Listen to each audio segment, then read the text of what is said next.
গোপালগঞ্জের কাশিয়ানীতে স্কুল ছাত্রী ও এক যুবককে প্রকাশ্যে গাছের সঙ্গে বেঁধে শারীরিক নির্যাতনের অভিযোগ উঠেছে। নির্যাতনের সেই দৃশ্য ধারণ করে সামাজিক যোগাযোগ মাধ্যমে ছড়িয়ে দেওয়ার পর ওই স্কুল ছাত্রী বিষপান করে আত্মহত্যার চেষ্টা করে। গত বুধবার দুপুরে হাতিয়ারা ইউনিয়নের রাহুরথ উদয়ন বিদ্যাপট উচ্চ মাধ্যমিক বিদ্যালয় প্রাঙ্গণে ঘটনা ঘটে। নির্যাতনের শিকার কিশোরী ওই বিদ্যালয়ের শিক্ষার্থী। শিক্ষা প্রতিষ্ঠানের ভেতরে প্রকাশ্যে এমন পৈশাচিক ঘটনায় 4 দিন পার হলেও কোনো পদক্ষেপ নেয়নি বিদ্যালয় কর্তৃপক্ষ। স্থানীয়রা জানায় 29 জুলাই স্কুল চলাকালে ছাত্রী ও এক যুবককে ডেকে এনে বিদ্যালয় প্রাঙ্গণে গাছের সঙ্গে গামছা দিয়ে বেঁধে নির্যাতন করা হয়।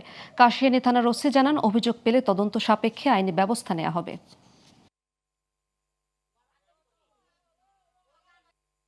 আপনাকে মতন যারা আছে তারা তো আমি আগে পরে দেখি নাই, বুঝছেন, যে কইছে আমারে দেখাইছে। আপনি কি চান দেখেন আপনার নাতিন কি করছে। আপনারও ছেলে মেয়ে আছে, বউ ছেলে মেয়ে আছে, আপনি একটা মানুষ, আমি একটা মানুষ।